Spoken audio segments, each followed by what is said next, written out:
எனக்கு அருமையானவர்களே, ஆண்டவராய் இயேசு கிறிஸ்துவின் இனிய நாமத்தில் உங்கள் ஒவ்வொருவருக்கும் என்னுடைய அன்பின் வாழ்த்துக்களை தெரிவிப்பதில் மகிழ்ச்சி அடைகிறேன். நானும் நீங்களும் தேவனை சேவிக்கும் போது தேவன் அதற்கான பலனை நமக்கு தருவார். நாம் இந்த உலகத்திலே செய்கிற நன்மைக்கும் தீமைக்கும் ஏற்ற தக்க பலனை கர்த்தர் கொடுப்பார். வேதம் சொல்லுகிறது, மாமிசத்துக்கென்று விதைக்கிறவன் மாமிசத்துக்கென்றே அறுப்பான், ஆனால் ஆவிக்கென்று விதைக்கிறவன் ஆவிக்குள்ளதே அறுப்பான். நாம் விதைப்பதை அறுக்க வேண்டியிருக்கும். அதனாலதான் வேதம் சொல்லுகிறது, நாம் நன்மை செய்வதில் சோர்ந்து போகாமல் இருப்போமாக. நாம் தளர்ந்து போகாது இருந்தால் ஏற்ற காலத்திலே அதை அறுப்போம். நன்மையை நாம் விதைத்தால் நன்மை அறுப்போம். நாம் இந்த உலகத்தில கர்த்தருக்காக வாழும் போது, கர்த்தருடைய ஊழியத்தை செய்யும் போது, கர்த்தருக்கு பயந்து பரிசுத்தமாய் வாழும்போது, கர்த்தருக்கென்று சொல்லி நாம் செய்கிற காரியங்கள், நன்மைகள், நாம் கர்த்தருக்கென்று ஊழியத்துக்கென்று கொடுக்கிற காரியங்கள், ஏழை எளியவர்களுக்கென்று கொடுக்கிற விடயங்களை எல்லாம் ஆண்டவர் கணக்கில் வைத்து நம்முடைய கிரியைக்கு தக்க பலனை தேவன் நமக்கு கொடுப்பார். நாம் முற்பள்ளி விதைத்தால் பிற்பள்ளி அறுப்போம். நாம தீமையை விதைத்தால் தீமை அறுப்போம். ஆனா நன்மை அறுத்தால் நன்மை அறுப்போம். இந்த உலகத்துல சில பலன்களை தேவன் உடனடியாக கொடுத்து விடுவார். உடனடியாக கிடைக்கும். நம்ம செய்த நன்மைக்கும் தீமைக்கும் தக்க பலனை உடனடியாக பெறலாம். சில காரியங்களை நம்ம கொஞ்சம் லேட் ஆகி தாமதித்து பெறலாம். ஒரு சந்தர்ப்பம் வருகும், ஒரு சூழ்நிலை வருகும், நம்ம ஒருவனுக்கு இறங்கிட்டு போயிடுவோம். ஆனா ஒருவன் நமக்கு ஒரு நாள் இறங்குகிற காலம் வருகும்.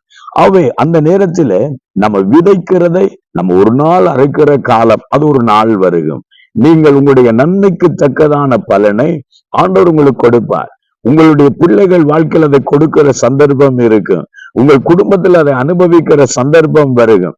ஆண்டவர் உங்களுடைய கிரியைக்கு தக்க பலனை கர்த்தர் கொடுப்பார். இன்னொரு பலன் இருக்கிறது. நம்ம ஆண்டவராகிய தேவன் நித்தியத்துக்குள்ள நம்ம பிரவேசிக்கும் போது அவர் கொடுக்கிற பலன், அவர் வரும்போது நமக்கு கொண்டு வருகிற பலன். மத்தேயு புஸ்தகம் அங்கே 16வது அதிகாரம் 27வது வசனம் சொல்லுகிறது, மனுஷகுமாரன் தம்முடைய பிதாவின் மகிமை பொருந்தினவராய் தம்முடைய தூதர்களோடு கூட வருவார். அப்பொழுது அவனவன் கிரியைக்கு தக்கதாக அவனவனுக்கு பலன் அளிப்பார். அதனாலதான் பிரசங்கி சொல்லுகிறது, நன்மையானாலும் தீமையானாலும், சிலவுல சின்ன விடயம் பெரிய விடயமா இருந்தாலும் நம்ம எல்லாரும் ஒரு நாள் நியாய சாசனத்துக்கு முன்னாக, நீதிபரராகிய கர்த்தருக்கு முன்னாக நம்ம கை கட்டி நிற்க வேணும். சாதாரண ஒரு கோர்ட்ஸுக்குள்ள போனாலே ஒரு ஜட்ஜை கண்டா பயம். அந்த கோர்ட்ஸுக்குள்ள போனாலே அங்க எல்லாரும் தடமாறுவாங்க. ஏன் சில லாயர்ஸ கூட பார்த்தோம்னா ஜட்ஜுக்கு முன்னால பயந்து கொண்டு நிற்பாங்க. அப்படிப்பட்ட ஒரு ஜட்ஜுக்கு முன்னாலேயே எத்தனையோ பேர் பயந்து கொண்டிருக்கும் போது, நீதிபரராகிய கிறிஸ்து, நியாயாதிபதியாகிய கிறிஸ்து, அந்த இயேசு மகிமை பொருந்தினவராய் வல்லமையோடு கூட வரும்போது, யோபு சொன்னதை போல என் வாயை நாம் பொத்திக் கொள்ள வேண்டியதாயிருக்கும். தேவனுக்கு முன்னால் அந்த பூதலங்கள் விந்து உருகும். அப்பொழுது நம்ம நியாய சாசனத்துக்கு முன்னாக நிற்கிற போது தேவன் மகிமை பொருந்தினவராய் வருவார். அவன் அவனுடைய கிரியைக்கு தக்க பலனை கர்த்தர் கொடுப்பார். எனக்கு அருமையானவர்களே, ஆண்டவர் இயேசு கிறிஸ்து சீக்கிரம் வருவார்.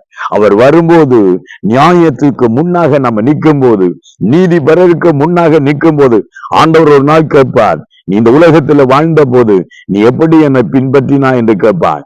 எப்படி எனக்கு ஊழியம் செய்தா என்று கேட்பார். நீ இந்த உலகத்துல வாழும் போது நீ என்ன செய்தா என்று கேட்பான். அப்பொழுது நம்முடைய தலையை சொரிஞ்சு கொண்டு எனக்கு தெரியாத ஆண்டவர் என்று சொல்ல எந்த சாட்டு போக்கும் இல்லை. இன்றைக்கு தேவனுக்கு பயந்து, தேவனுக்கு உகந்தவர்களாய், தேவனை உண்மையாக உத்தம இருதயத்தோடு பரிசுத்தத்தோடு நாங்கள் தேவனை சோதிக்க வேண்டும். கர்த்தருக்கு நாம் பயந்து வாழ வேண்டும். நம் நன்மைகளை செய்ய வேண்டும். ஏனென்றால் மகிமை பொருந்தினவராகிய கிறிஸ்து வருவார். அவன் அவனுடைய கிரியைக்கு தக்க பலனை கர்த்தர் கொண்டு வருவார். நாம் ஒரு நாள் ஆண்டவர் நம்மை பார்த்து சொல்வார், எனக்கு அருமையானவர்களை, நீங்கள் ஆசீர்வதிக்கப்பட்டவர்கள். நீங்கள் எல்லாரும் என்னை பின்பற்றினீர்கள். நான் சிறையில் இருந்த என்னை பார்க்க வந்தீங்க, நான் ஆஸ்பத்திரியில இருந்த என்னை விசாரிக்க வந்தீங்க, நான் பசியா இருந்த எனக்கு உணவு கொடுத்தீங்க, நாடை இல்லாம இருந்த எனக்கு ஆடை கொடுத்தீங்க. அப்பெல்லாம் கேட்பாங்க, எங்க ஆண்டவரை நீங்க இருந்தீங்க? இந்த சிறுவரில் எதை ஒருவனுக்கு செய்கிறீர்களோ அதை எனக்கே செய்கிறேன் என்று சொல்லுகிறார். இன்னும் சிலரை பார்த்து சொல்லுவார், சபிக்கப்பட்டவர்களே, அக்கிரமக்காரர்களே, என்னை விட்டு அகன்று போங்கள். நான் ஏழையா இருந்தேன், நான் சிறையில் இருந்தேன், நான் வைத்தியசாலை இருந்தேன், என்னை விசாரிக்க வரல. எப்படி ஆண்டவர சொல்லுவார், இந்த ஏழைகளுக்கு நீங்க எதை செய்யாமல் விட்டீர்களோ அதை எனக்கே செய்யாமல் போனீர்கள் என்று சொல்வார். துக்கப்படுவார்கள், சிலர் வேதனை அடைவார்கள், சிலர் கலங்குவார்கள். ஆனால் சிலரோ சந்தோஷமாய் ஆண்டவருடைய சமூகத்திலே களி வருவார்கள். நீங்கள் எந்த கூட்டத்தில் இருப்பீர்கள்? நீங்கள் நீதிமான்களின் கூட்டத்தில் இருக்க வேணுமா? கர்த்தரை நீங்களும் உத்தமமாய் பின்பற்றுங்கள், கர்த்தர் உங்களுக்கான பலனை தருவார். ஜோமனோமா, நேசிக்கிறங்கள் அருமை தகப்பனே, இந்த செய்தியை கேட்கிற உங்கள் பிள்ளைகளுக்காக ஜெபிக்கிறேன். நாங்களும் ஆண்டவர் ஆசீர்வதிக்கப்பட்டவர்களாக நீதியை பின்பற்ற பரிசுத்தமாய் வாழ நன்மை செய்ய கர்த்தர்களுக்கு கிருபை பாராட்டும். உங்களுடைய பிள்ளைகளின் இருதயத்தில் இந்த வார்த்தையின் மூலமாக அவர்களை உயிர்ப்பையும் ஆசீர்வதையும் இயேசுவின் நாமத்தில் ஜெபிக்கிறோம் நல்ல பிதாவே. ஆமென், ஆமென். கர்த்தர் உங்களுக்கான பலனை நிச்சயம் தருவார், உங்களை ஆசீர்வதிப்பார். God bless you.